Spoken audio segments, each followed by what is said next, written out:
8 months prior to when Al Diaz contacted that collector, he had Facebooked Lonnie Lichtenberg and some other stuff that was related to the provenance of the collection, and Al Diaz got back to him 8 months later and said, this shit's gotta be real. You know, like other people I met here last night who really had a close relationship with Jean-Michel, I only had seen him in passing up in Lonnie's apartment on 12th Street. Sometimes in the apartment, sometimes going down the stairs, you know, handfuls of times, but came less and less, I guess, because Jean-Michel went on tour. Samo started out as a expression we used in reference to a mutual friend of ours. Her name was Elizabeth. She was a high school friend of ours. And what happened was we developed a relationship with her parents where we all smoked weed together.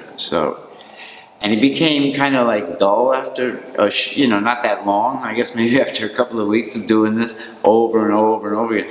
And we started referring to her as Samo, because it was always the same old thing every time we went over to her house. Whatever, it was one of those stoned out teenage things. We started using Samo to talk about other things as well, but it generally meant same old shit. At this stage in our lives, we were hanging around downtown in the, you know, what would become the art world, downtown Manhattan, Lower East Side.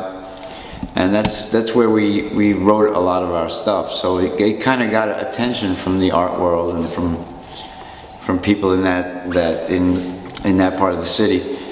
And eventually we ended up with an article in the Village Voice, which, you know, in terms of a measurement, we succeeded in our hype project, because we caught the attention of the media. And from there, the little 15 minutes of fame that we received from that kind of affected our friendship. I guess at this point we were going in separate directions anyway, but just stuff started happening as a result of like our two large egos being, you know, stimulated to, you know, out of control. Lonnie was this upper middle class Jewish kid from Riverdale. He was from Riverdale. I think it was Riverdale. Was it? Yeah, it was Riverdale.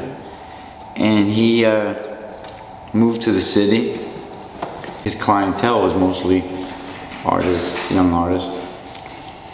And apparently Jean was hanging there, because it was around the time when he might have been living or staying with Alexis Adler. It was early '80s, and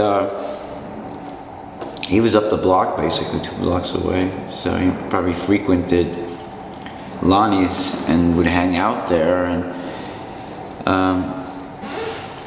and he already he started using cocaine, so it makes perfect sense that, see, quite a few drug dealers that I knew back then would trade drugs for art, and I know quite a few people who did that.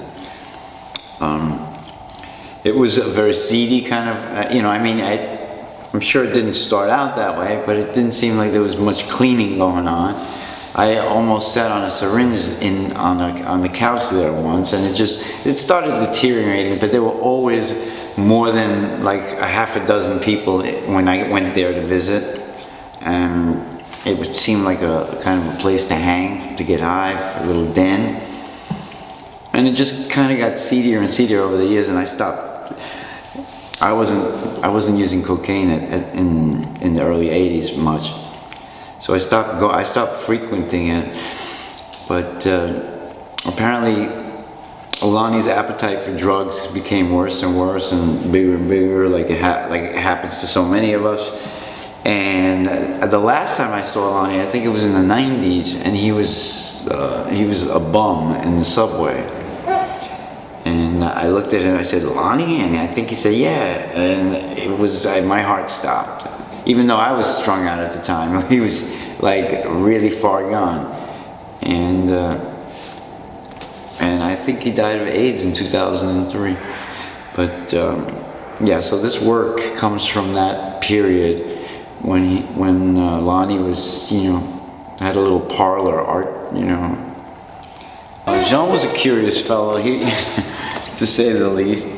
He had certain some of his social skills were slightly askew. One thing that was very revealing was one time I bumped into him after not seeing him for maybe a year and a half or something. It was around the time that they were filming Downtown 81, and we stayed up all night walking around the West Village, tripping, and at dawn at some point he turns to me and tells me that he knew that he was going to be a famous artist and that he was going to die young. So he was aware of himself and of his destiny rather. The last time I saw Jean was I was living with my wife at the time, Jane, on First Street, right across from Katz's Deli. And I heard him yelling from outside, and there he was with 2 panels. He came upstairs and gave me a painting that said, "To Samo from Samo." And that was the last I saw of him. Subsequently, I sold those paintings while he was still alive, and which I regret, but I never saw him alive again, or dead, really. I never saw him again. That was the end of it.